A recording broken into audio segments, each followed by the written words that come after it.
Hi guys, ಎಲ್ಲರಿಗೂ ಹೊಸ ವರ್ಷದ ಹಾರ್ದಿಕ ಶುಭಾಶಯಗಳು. ಇದು ಕೂಡ ಮಶ್ರೂಮೇ. ಏನಿದ್ರ ಹೆಸರು? ಸೊ ಇವಾಗ ನಾನು ಕುಕ್ಕರ್ಗೆ ಎಣ್ಣೆ ಹಾಕಿದ್ದೀನಿ. ಎಣ್ಣೆ ಹಾಕಿಬಿಟ್ಟು ಇವಾಗ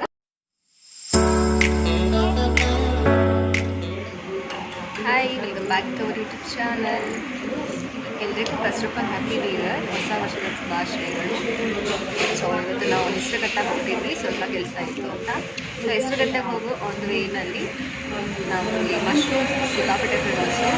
ಎಲ್ಲ ತೋಟದಿಂದ ಬೆಳೆದು ಹಾಗೆ ಮಾಡ್ತಿರ್ತಾರೆ, ತುಂಬ ಸ್ಟೋರ್ಸ್ಗಳಿದ್ದಾವೆ. ಸೊ ನಾವು ತೊಗೊಳ್ಳೋಣ ಅಂತ ಬಂದು ಮಶ್ರೂಮ್ ತೊಗೊಂಡಿದ್ದೀನಿ. ಅದ್ರ ಜೊತೆಗೆ ಈ ಒಂದು ಹೋಟೆಲಲ್ಲಿ ಮಶ್ರೂಮ್ ಸೂಪ್ ಟ್ರೈ ಮಾಡ್ತಾಯಿದ್ದೀನಿ. ತುಂಬ ಚೆನ್ನಾಗಿದೆ. ಮತ್ತು ಇವಾಗ ಮಶ್ರೂಮ್ ಮಂಚೂರಿಯನ್ ಆರ್ಡ್ರ್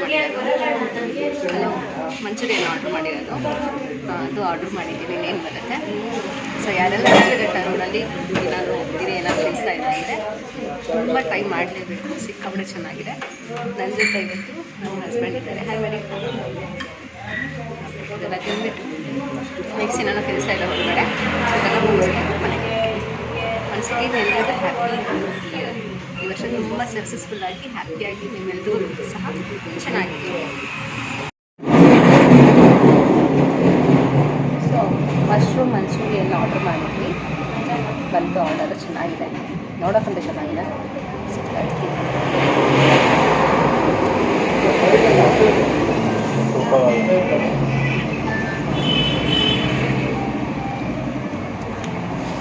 ಸೊ ನನಗೆ ನಾನ್ ವೆಜ್ಗಿಂತ ಮಶ್ರೂಮ್ ಸಿಕ್ಕಾಬಿಟ್ಟೆ ಇಷ್ಟ ಆಗುತ್ತೆ.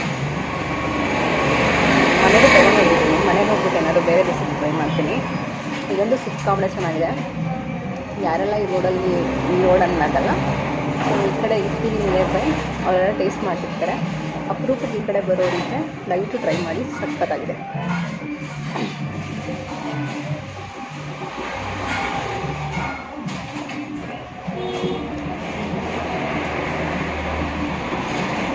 ಎಲ್ಲರಿಗೂ happy new year. Hi guys, ಎಲ್ಲರಿಗೂ ಹೊಸ ವರ್ಷದ ಹಾರ್ದಿಕ ಶುಭಾಶಯಗಳು. ಮನೆಗಳನ್ನೆಲ್ಲ ತಿಂದ್ಬಿಟ್ಟು ನೆಕ್ಸ್ಟ್ ಎಲ್ಲ ಹೋಗೋದಕ್ಕೆ ಎಲ್ಲಿ ಹೋಗ್ತೀವಿ ಅಂತ ವ್ಲಾಗ್ ನೋಡ್ತಾ ಇದ್ದೀನಿ.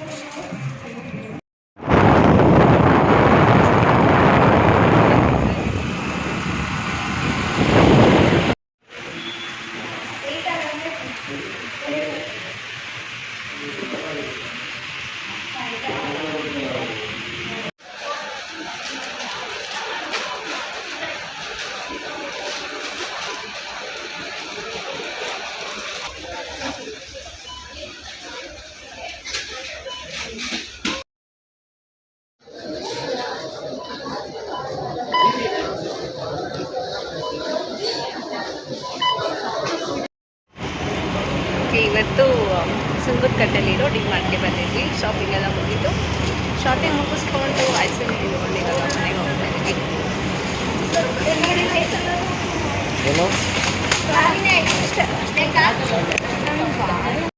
ಓಕೆ, ಎಲ್ಲ ಮುಗಿಸ್ಕೊಂಡು ಮನೆಗೆ ಬಂದೆ.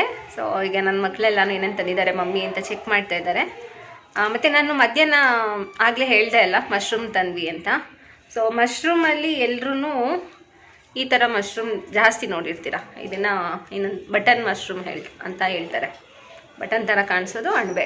ಈಗ ನಾವು ಮಶ್ರೂಮ್ ಮಂಚೂರಿಯನ್ನು ಮತ್ತು mushroom pulao, mushroom biryani, mushroom pepper dry, mushroom soup ಅದನ್ನೆಲ್ಲನೂ ಮಾಡೋಕ್ಕೆ ಈ ಥರದನ್ನು ಯೂಸ್ ಮಾಡ್ಕೋತಾರೆ ಅಲ್ವಾ.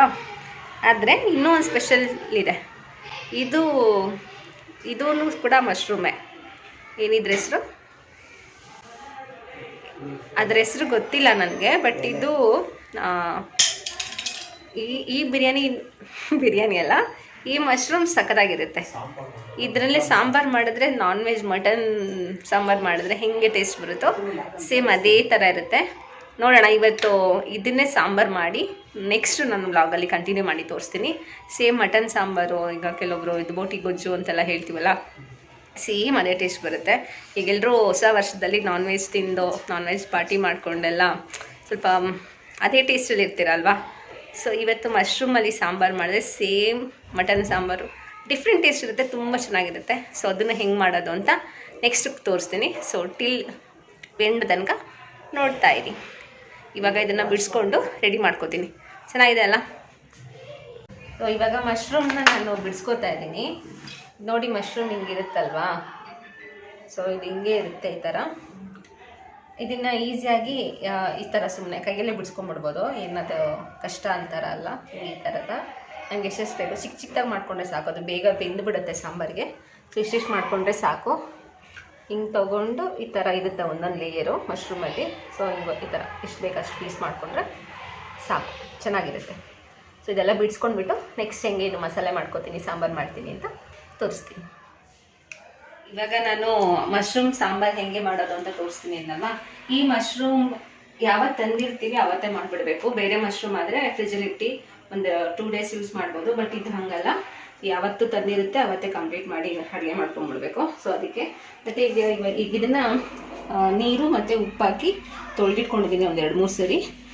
ತುಂಬ ಹೊತ್ತು ನೆನೆಸಿದ್ರೆ ಎಲ್ಲ ಮೆತ್ತಗಾಗುತ್ತೆ. ಬಿಸಿನೀರಲ್ಲ, ತಣ್ಣೀರಲ್ಲೇ ಮಾಡಿ ಇಟ್ಕೊಂಡಿದ್ದೀನಿ. ಇವಾಗ ಅನ್ನ ಒಗ್ಗರಣೆ ಮಾಡಿ ಹಾಕಬೇಕು. ಸೊ ಇವಾಗ ನಾನು ಕುಕ್ಕರ್ಗೆ ಎಣ್ಣೆ ಹಾಕಿದ್ದೀನಿ. ಎಣ್ಣೆ ಹಾಕಿಬಿಟ್ಟು ಇವಾಗ ಈರುಳ್ಳಿ ಹಾಕ್ತೀನಿ. ಸೊ ಈರುಳ್ಳಿ ಹಾಕ್ಬಿಟ್ಟು ಅದು ಮಶ್ರೂಮ್ ಹಾಕಿದ್ಬಿಟ್ಟು ಸ್ವಲ್ಪ ಫ್ರೈ ಮಾಡಿ ಮಸಾಲೆ ಹಾಕಿದ್ರೆ ಸಾಂಬಾರು ಮುಗೀತು. ತುಂಬ ಸಿಂಪಲ್ಲು, ತುಂಬ ಟೇಸ್ಟಿಯಾಗಿರುತ್ತೆ. ಅದೊಂಥರ ಹೇಳೋಕ್ಕಾಗಲ್ಲ, ಟೇಸ್ಟು ಅಷ್ಟು ಚೆನ್ನಾಗಿರುತ್ತೆ. ಮತ್ತು ಮಸಾಲೆಗೆ ಏನೇನು ಬೇಕು ಅಂತ ಹೇಳ್ತೀನಿ, ಬನ್ನಿ. ಸೊ ಮಸಾಲೆಗೆ ತೆಂಗಿನಕಾಯಿ ಒಂದು ಸ್ವಲ್ಪ, ಒಂದು ಅರ್ಧ ಚಿಕ್ಕ ಹೋಳು, ನನಗೆ ಸ್ವಲ್ಪನೇ ಸಾಂಬಾರು ಮಾಡ್ತಾ ಇರೋದು, ಮತ್ತು 1 ಸ್ಮಾಲ್ ಟೊಮೊಟೊ ಅಷ್ಟೇ. ಈರುಳ್ಳಿ ಒಂದು, ಬೆಳ್ಳುಳ್ಳಿ ಒಂದು 7-8 ಹೆಸರು ತೊಗೊಂಡಿದ್ದೀನಿ. ಇದು ಕಡಲೆ 1 ಸ್ಪೂನ್ ಕಡಲೆ, ಶುಂಠಿ ಒಂದು ಸ್ವಲ್ಪ ಇಂಚು, ಇದು ಲವಂಗ ಒಂದು 5-6, ಚಕ್ಕೆ. ಸೊ ಇಷ್ಟೇ. ಇದನ್ನು ಹಾಕ್ಕೊಂಡು ರುಬ್ಕೊಂಡು ಗ್ರೈಂಡ್ ಮಾಡಿ ಮನೇಲಿ ಸಾಂಬಾರು ಪುಡಿ, ಮಟನ್ ಸಾರು, ಚಿಕನ್ ಸಾರಿಗೆಲ್ಲ ಏನು ಸಾಂಬಾರು ಪುಡಿ ಹಾಕ್ತೀವಿ ಅದನ್ನು ಹಾಕ್ಕೊಂಡು ನಮ್ಮ ಅಳತೆಗೆ ಎಷ್ಟು ಬೇಕು ಅಷ್ಟು ಮಾಡ್ಕೊಳ್ಳೋದು ಅಷ್ಟೇ. ಮತ್ತು ಇದೇನು ಮಶ್ರೂಮ್ ಕುಕ್ಕರಲ್ಲಿ ಹಾಕಬೇಕು ಹಂಗೇನಿಲ್ಲ, ಒಗ್ಗರಣೆ ಹಿಂಗೆ ಹಾಕಿದ ತಕ್ಷಣ ಎಲ್ಲ ಬೆಂದೋಗ್ಬಿಡುತ್ತೆ. ಸೊ ಮುಗೀತೆ. ನೋಡೋಣ ಸಾಂಬಾರು ಆದಮೇಲೆ ಹೆಂಗಾಗುತ್ತೆ ಅಂತ ತೋರಿಸ್ತೀನಿ. ಅಲ್ಲಿವರೆಗೂ ನೋಡ್ತಾ ಇದ್ದೀನಿ.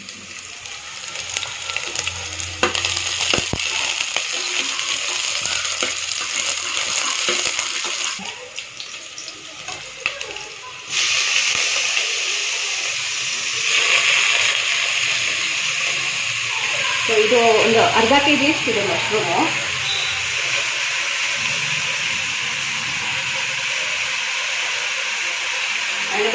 ಅಣಬೆ ನಾಸ್ತಿ.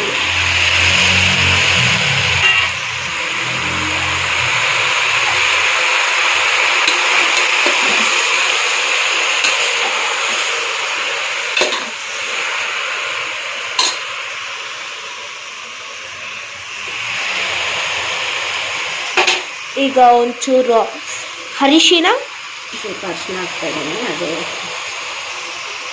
ಹಸಿ ವಾಸನೆ ಇರುತ್ತಲ್ಲ ಅದೆಲ್ಲ ಹೋಗುತ್ತೆ.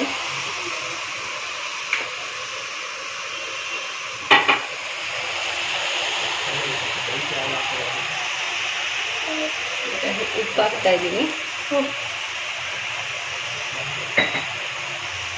ಸೊ ಅಷ್ಟೇ. ಇದು ಫ್ರೈ ಮಾಡಿ ಆಗಲೇ ನಾನು ಮಸಾಲೆಗೆ ಏನೇನು ರುಬ್ಕೋಬೇಕು ಅಂತ ತೋರಿಸ್ದೆ, ಅದೆಲ್ಲ ಹಾಕೋದು. ಈಗಾಗಲೇ ನೋಡಿ ಎಷ್ಟೊಂದು ಕಾಣಿಸ್ತಿತ್ತು, ಇವಾಗ ಇಷ್ಟೇ ಕಾಣಿಸ್ತಾ ಇದೆ ನೋಡಿ. ಆಲ್ರೆಡಿ ಅರ್ಧ ಬೆಂದೇ ಹೋಯಿತು. ಎಣ್ಣೆ ನೀರು ಬಿಟ್ಕೊಡುತ್ತೆ. ಎಣ್ಣೆಯಲ್ಲಿ ಚೆನ್ನಾಗಿ ಫ್ರೈ ಆದರೆ ತುಂಬ ಚೆನ್ನಾಗಿರುತ್ತೆ ಟೇಸ್ಟು. ಓಕೆ ನೋಡಿ, ಇಷ್ಟ ಆಗೋಯ್ತು. ಆಗಲೇ ಅರ್ಧ ಕುಕ್ಕರ್ ಕಾಣಿಸ್ತಿತ್ತು, ಈಗ ಇಷ್ಟ ಕಾಣಿಸ್ತಿದೆ ಅಷ್ಟೇ. ಇವಾಗ ಮಸಾಲೆ ರುಬ್ಬಿಟ್ಟು ಹಾಕ್ತೀವಿ. ಓಕೆ, ಮಸಾಲೆ ರೆಡಿ ಮಾಡ್ಕೋತೀನಿ. ನೋಡಿ ಗೈಸ್, ಆವಾಗಲೇ ನಾನು ತೋರಿಸ್ತಾ ಇಲ್ಲ ಮಶ್ರೂಮ್ ಎಷ್ಟಿತ್ತು ಅಂತ. ಈಗ ನೋಡಿ ಇಷ್ಟು ಆಲ್ಮೋಸ್ಟ್ ಬೆಂದಿದೆ. ಇದಕ್ಕೆ ನಾನು ನೀರು ಹಾಕಿಲ್ಲ, ಅದರಲ್ಲಿ ಇದ್ದಿದ್ದು ನೀರೆಲ್ಲ ಹೋಗಿ ಈ ಥರ ಎಣ್ಣೆ ಎಲ್ಲ ಬಿಟ್ಕೊಂಡಾಗಿದೆ. ಈಗ ಮಸಾಲೆ ತೋರಿಸ್ತಾ ಇಲ್ಲ, ಮಸಾಲೆ ಹಾಕ್ತೀನಿ. ಆಗಲೇ ಮಸಾಲೆಗೆ ನಾನು ಕೊತ್ತಂಬರಿ ಸೊಪ್ಪು ಹೇಳಿರಲಿಲ್ಲ, ಕೊತ್ತಂಬರಿ ಸೊಪ್ಪು ಒಂದು ಆ್ಯಡ್ ಮಾಡ್ಕೋಬೇಕು. ಸೊ ಇದು ಈ ಥರ ಗ್ರೇವಿ ಥರ ಆಗುತ್ತೆ. ಚಿನ್ನು ನೋಡಿ, ಇಷ್ಟು ನಮಗೆ ಹೇಗೆ ತಿಕ್ನೆಸ್ ಬೇಕು ಅಷ್ಟು ತಿಕ್ನೆಸ್ಗೆ ಮಾಡ್ಕೊಳ್ಳಿ. ಸೊ ಇದು ಒಂದು ಕುದಿ ಬಂದಮೇಲೆ ಇಳಿಸ್ಕೊಳ್ಳೋದು. ಸೊ ತುಂಬ ಚೆನ್ನಾಗಿರುತ್ತೆ ಮುದ್ದೆಗೆ, ದೋಸೆಗೆ, ಚಪಾತಿಗೆ ಎಲ್ಲದಕ್ಕೂ ತುಂಬ ಚೆನ್ನಾಗಿರುತ್ತೆ. ಓಕೆ, ನಿಂಗೆ ಇಷ್ಟನಾ ಇದು?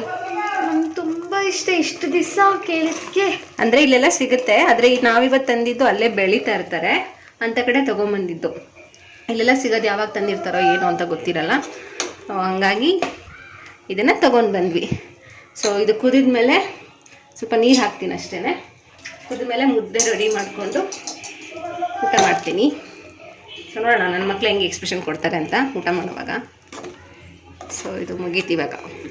ಇವಾಗಲೇ ತಿನ್ಬೇಕನ್ನಿಸ್ತಾ ಇದೆ. ಇವಾಗ ಅಡುಗೆ ಎಲ್ಲ ಆಯಿತು, ಊಟ ಕೂತಿದ್ದೀವಿ ನೋಡಿ. ಅನ್ನ ಅಲ್ಲ ಮುದ್ದೆ ಸಾಂಬಾರು ರೆಡಿ ಇದೆ. ಹೆಂಗಿದೆ ಶಿಶಾ? ಚೆನ್ನಾಗಿದೆ.